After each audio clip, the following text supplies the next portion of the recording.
Well, when I was a teenager, I went through a very difficult time. I found out my stepdad died, who I was really, really close to. I found out in the Sorry for that. newspaper. Yeah, I found out in the newspaper, and Oh, it was just horrendous, the biggest shock of my life. And I just felt so alone. It was horrendous. But fast forward 8 years, it took me about 8 years to recover. sort of, yeah.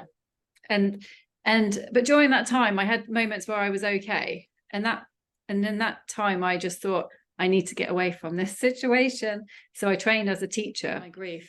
And like I said, after 8 years, when I realized it wasn't my fault, and I realized where all this pain was coming from, I admitted it to myself, then I never got depressed again.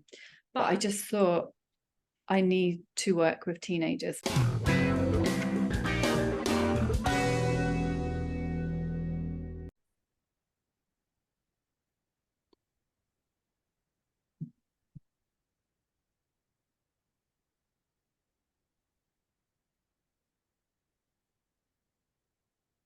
Hello there, you amazing souls. Welcome back to another exhilarating episode of Monday Talks, where we bring you not just interviews, but great minds and their even greater stories. I'm Daniel Tokat, your host, and today we have a truly luminary among us.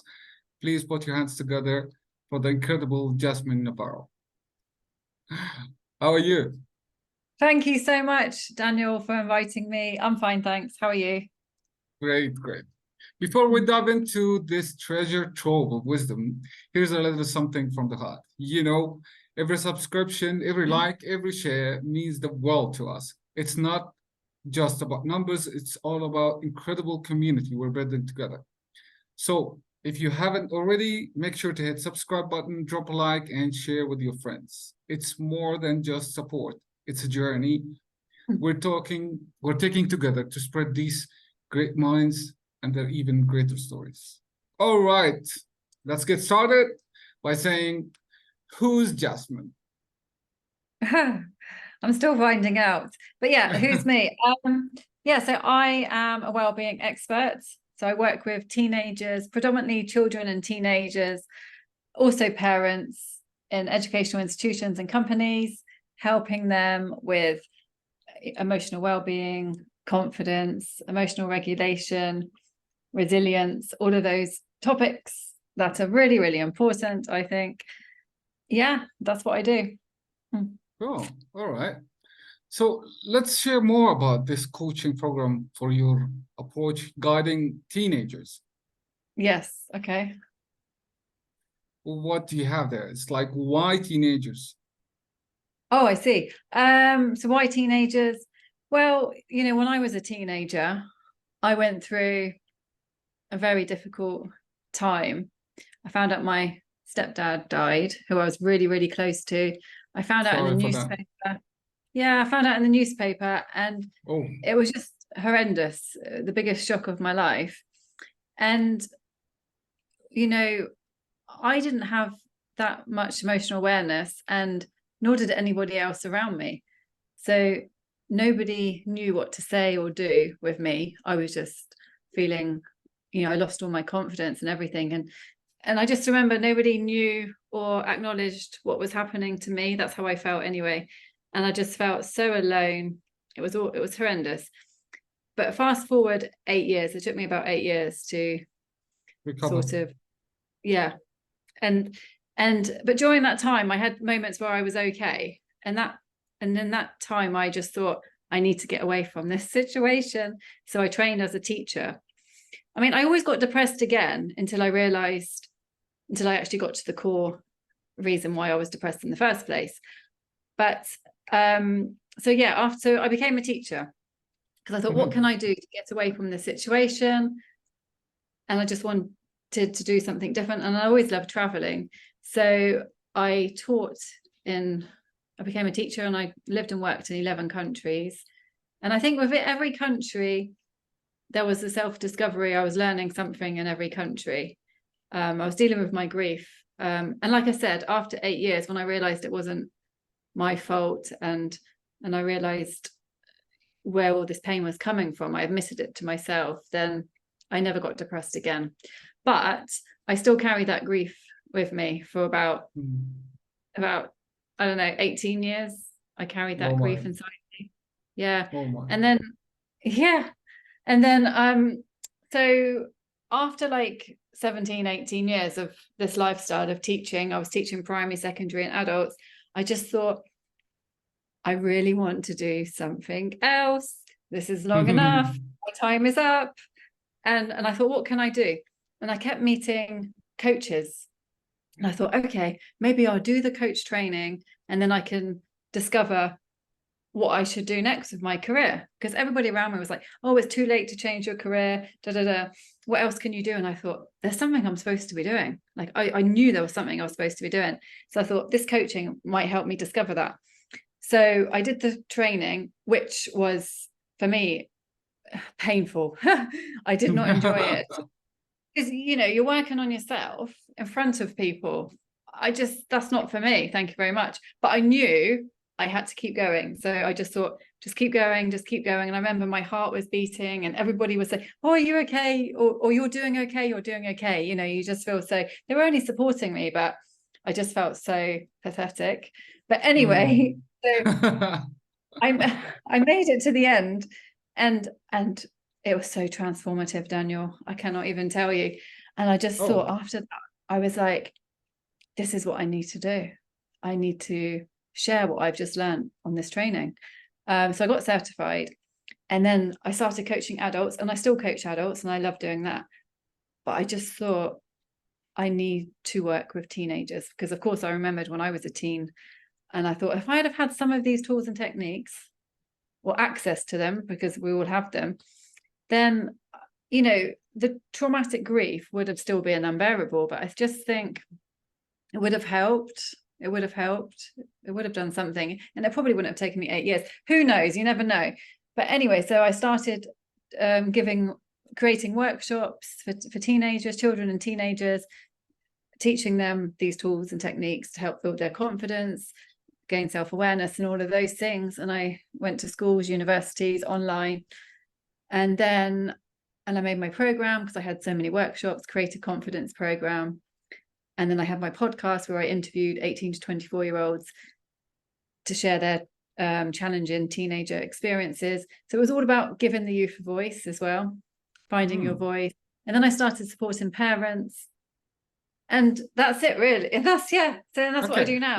Let's talk to parents now. Okay. What unique value can the kids or teenagers gain from this program or this coaching beside traditional schooling? You've been a teacher before, and then now you moved into coach, but you're targeting the same kids or same teenagers. What different value can be gained out of this? Yeah, it's so different. Well, for a start, you provide that space to have a real conversation, you know, like really honest conversation, being vulnerable, providing that space. There's no judgment, there's no right or wrong, there's no positive or negative. And of course, in the school, I'm not saying that's wrong, but things are right or wrong. Like if you get your grades, you can get your grades right or wrong. You know, it's completely separate. So obviously coaching, there's no judgment, nothing's right or wrong. And I just provide that space and I teach them to know about themselves and to be conscious of their thoughts, which helps them be conscious of their decisions, which helps them conscious of the actions that they take, and to know, and, you know, the connection between what they're saying to themselves and how they're feeling, and that it's all connected, and using their body as a tool that it is, you know. And I think this is beneficial for everybody. You know, our body is full of wisdom, and if we just learn to listen to it, then we can really what can we really do? I think we can be happy. We can be happy, and we all want to be happy, don't we? Sure. So instead of carrying stuff, how do you define happiness? Is it like, well, it's different for everybody, you know. So I wouldn't say, I mean, how I think it is, I mean, it's different for me every day as well, you know. So you cannot say like I'm happy. That's general statement. Yeah, but Exactly. maybe you can be happy with tears at the same moment, right? Of course. Yes, 100%. And we can feel so many things. Normally we are feeling more than one emotion at a time. I know, I guess I probably shouldn't have said happy. I just mean maybe content or peace or feelings that you want to feel, you want to experience more of. I think when you learn to use your body, how, to make the most out of your body, then I think you can experience more of the feelings that you want to experience. So it's a lot of emotional awareness in that. Okay, among these various aspects of guiding teenagers, how crucial is effective communication between parents and their kids or their children? What's the significance of learning how to communicate and not taking things personally? Yeah, well, I think, good question, thanks. I think effective communication is absolutely key. And I think it's absolutely what is lacking as well. Like going back to my experience, there was no effective communication. Maybe people were saying to me, oh, are you okay, or something, but nobody was really talking to me about what was happening. So I think effective communication is when you're being honest about how you feel, like being really honest and having those real conversations and not feeling scared, feeling safe. And I think parents can help by listening for a start, providing a safe space, no judgment, listening. I think, and this is for everybody, I think a lot of us just want to speak, but we don't always listen. So I think taking that step back and just listening to what that person in front of you is saying, not jumping in, trying to say a solution, just stepping back, listening, and maybe asking some questions, oh, what's making you feel like that? Or what's important about that? Or what do you want to do? Open questions. And when we have this space, the non-judgment space, somebody's listening to us, we're allowed to be authentic and share our voice. We come up with the solutions most of the time anyway. It's not like, I think a lot of time parents, they feel like they have to fix things or they have to jump in with a solution, and maybe they don't know, and they can say they don't know as well. So it's about being honest. Like maybe back when I was a teen, my mum just didn't know what to say or do, so she said nothing. In one the way. big gap, when I'm talking about the age, and how fast the technology is going, and how fast the internet speed and social media, all that stuff. Let's say parents are catching up, but kids are very fast.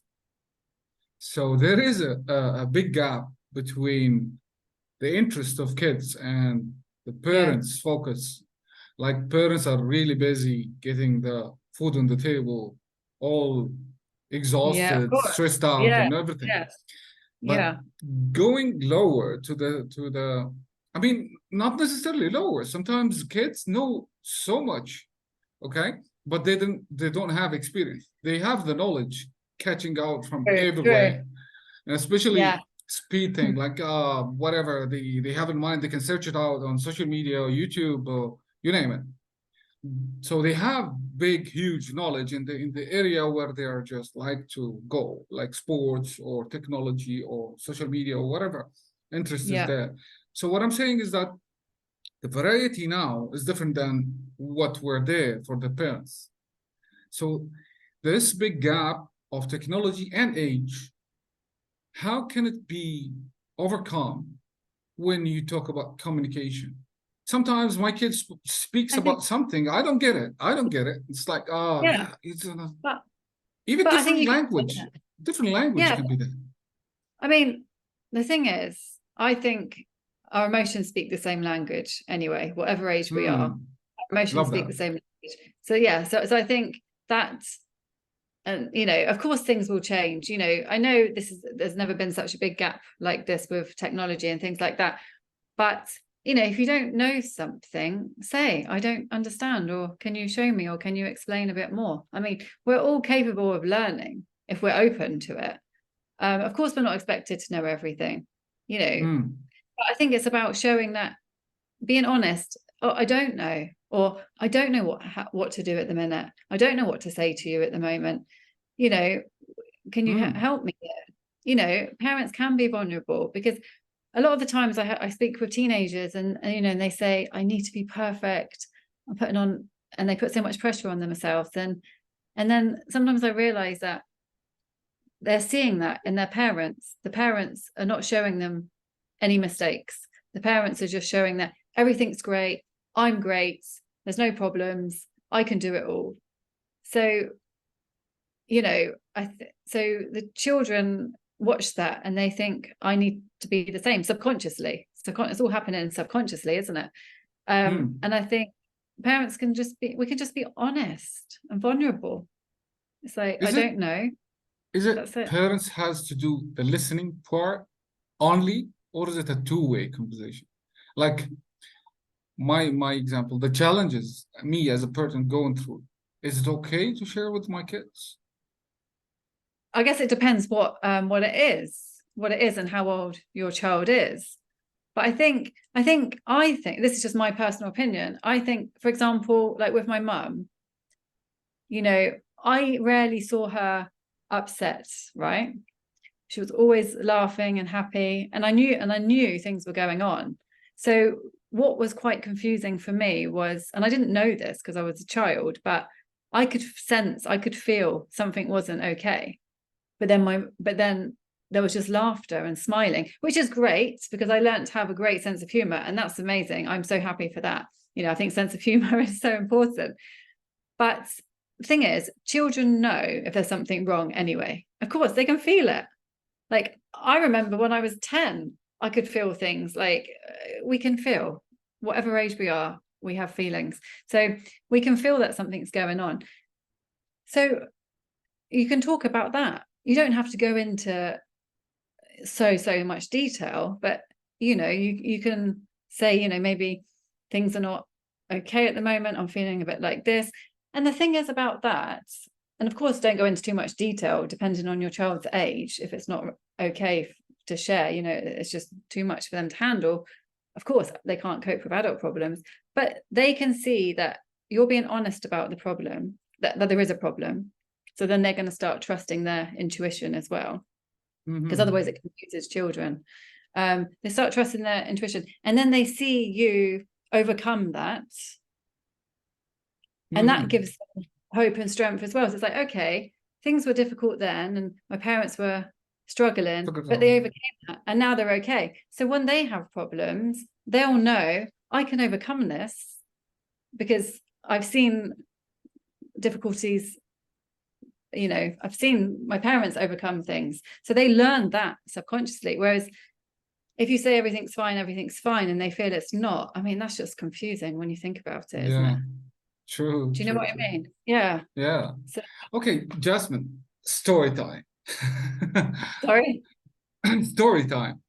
Story time. Okay. Okay. Your passion for helping both teenagers and parents is truly inspiring, and the way you're talking about it shows like how passionate you are towards this. I am passionate. So Yeah. yeah. So let's talk about the most heartwarming success story you've witnessed for your coaching journey. No names, but just like what stuck there. Yeah.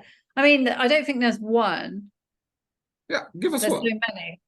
There's so many. I mean, you know, it's just like a lot of this, well, it's quite vague, but a lot of the time, you know, I just love seeing the transformation of one of my clients, child, teenager, or adult, start off saying they hate themselves.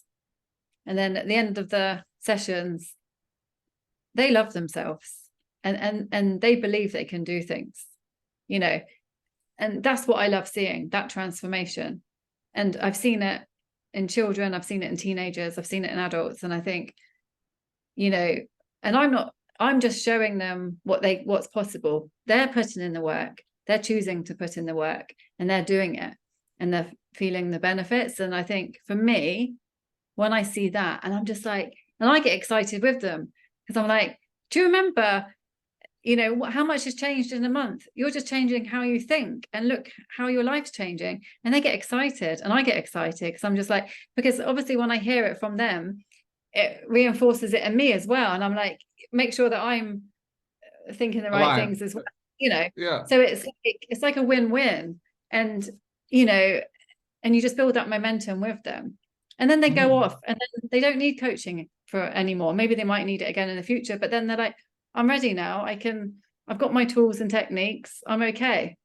How And you long just does think, that take? wow, How long does you it know, take? it's different for everyone, of course, but I would say minimum 6 sessions, minimum. But you know, of course, it depends. Could be 12 sessions, could be more than 12. It really does depend, like how, like sort of how they were when they first came to me, and what's going on. You know, there's so many factors, but minimum 6. Like, I think one session. And each session has Q&A, just like you ask and you get answers, Yeah, just like and visualization, lots of visualizing. okay. And it's just about me asking them and them leading the session. And I think that's why it's just so powerful, because especially with children, because a lot of children think when they're coming to me that I'm just going to say, or even adults, right, you need to do this, this, and this, and then you're going to feel okay. It's like, sorry, that is not how it goes. And I say, look, I don't know what's best for you.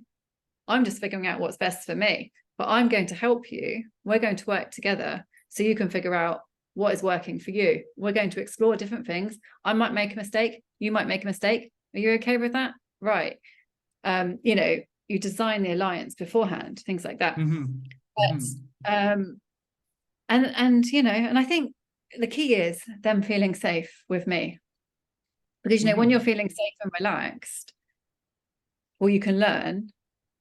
You can, well, yeah, you can learn, can't you? When you're feeling trust, open up, all of those things. Yeah, So yeah, exactly. I was going to say open up. It's like trust to be yeah, open, right? exactly. So that might take 6 sessions to get to that point, but then sometimes I can get to that point in 1 session. So it depends on them and our relationship and what's happening with them, you know. So And there's you so as many. well. It's like how good you are to get in them. Maybe, I don't know, but it could be, you know, they might take a bit longer. Yeah. Whatever you do. Okay. Like, I don't know. You don't know. You never know. And that's why you really have to have a session first before they can commit to anything, because they have to like you as well. You have to like each other, don't you? Yeah. I think so anyway. If you're opening up about things, you want to. The time is really running fast. Before we wrap up, we need you to share a quick tip for our viewers fostering effective communication with their families. Listen. That's all I can say. Step back, listen. Like I know that sounds simple, but really listen. Like, really just pay attention while listening. Yeah, don't just think, oh, they're saying this and I need to come up with this. No, just because the thing is, you know when you're being listened to, don't you? We know. I always refer to that difference between hearing and listening, right? Exactly. And it takes I effort. can hear you, but I don't pay attention, so he or she feels that I've been ignored politely, right? Yeah. But when you pay attention, like leave everything and pay attention to what I'm saying is really different. And make an effort to put your phone down so they can see it. Like, get your phone, put it down. It's like, I'm going to listen. Even if it's for 5 minutes, you have my undivided attention for 5 minutes. That makes people feel so let's say it's time. It's time, rather just like you're giving something valuable, which is your time. And who will be more important than your children to give them this gift? Imagine. Exactly. Because you could, you know, be in the quality time. Yeah. So again, what's your favorite part about being catalyst for positive change in the lives of teenagers and families? What's my favorite part of it? What's my favorite part? I think, like I said, I Enjoy the guess result. I see part of myself in them, maybe when I was Yeah. a teen. So maybe that's why. Mhm. And I just see how it's so simple, actually. But if you Hmm. don't know it, it's impossible. And I just think it's so simple. Like it's not rocket science that I'm talking about here. It's just, do you know what I mean? But yeah. And I just, Okay. yeah. All right. Well, I'm wrapping up. So if you have anything in mind you would like to add? No, I'd just like to say thank you so much. And I think the work that you're doing is amazing, Daniel. And yeah, I'm so glad that we connected. Thank you very much. So as we wrap up this enriching conversation with Jasmine Navarro, we are reminded of the immense power of effective coaching holds in transforming the lives of teenagers and families. Jasmine's dedication to guiding young minds, let's say, fostering communication and building resilience is a beacon of hope in a world that can sometimes feel overwhelming, especially with parents. Remember, nurturing our families' well-being and giving them our time, part of our time. Communication well isn't just a necessity. It's beautiful. It bonds, right? So journey that enriches our lives and shapes brighter future for all of us. Let's embrace these insights and keep those conversations flowing and continue spreading positivity. Thank you for joining us in this insightful episode of Monday Talks, where great minds and share great stories. Until next time, stay well and keep smiling. Thank you very much, Jasmine. Thank you.